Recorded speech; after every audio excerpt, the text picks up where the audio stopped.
Ano sikreto mo sa magandang paglago ng mga halaman mo? Eskrito, wow, ganda! Unang-una, ang paghalaman is bio, ano tawag dito na pang kalikasan. Kasi kung walang halaman, ang mundo natin mainit. So, Mainit? mainit.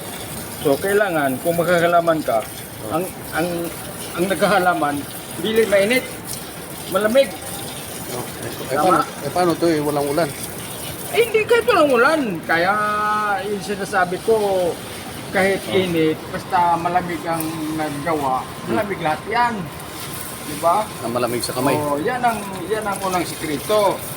Pangalawa, kailangan, pag naghahalaman ka, kailangan ang puso mo, nasa halaman, hindi yung papunta ka sa saan. Ganun? Kaya alagaan mo rin yung halaman mo, di ba? Kasi kung hindi mo alagaan ang halaman mo, walang useless din. Diba? Iba naman may nag-aalaga pero ganun pa din na medyo... Ay, iba sila. Yun na tinatawag nila na nag-alaga naman ako. Hindi, mayroon namang halaman na tinatawag nilang green thumb at saka hindi green thumb. Ano yun? May tao na mainit ang kamay, may tao din na malamig ang kamay. Yun tinatawag natin green thumb. Diba?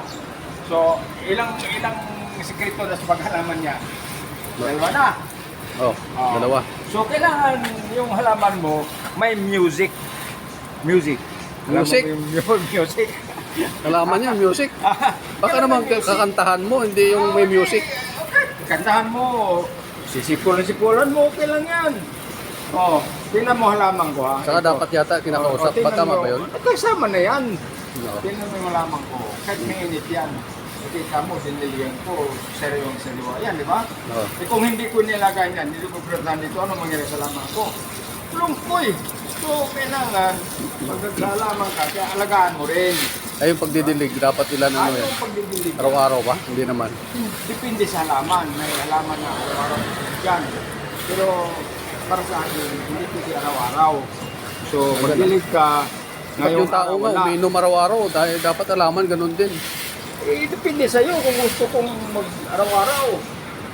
Kung halimbawa, Bermuda, pwede mo araw-arawin. Kung mainit, Carabao gusto sa ano yan, madaming tubig. Pero kung may halaman na isang bisis mo lang diligan sa linggo, may halaman na diligan mo lang 2 bisis sa linggo. So may halaman din na diligan mo lang 3 bisis sa linggo. Alam mo?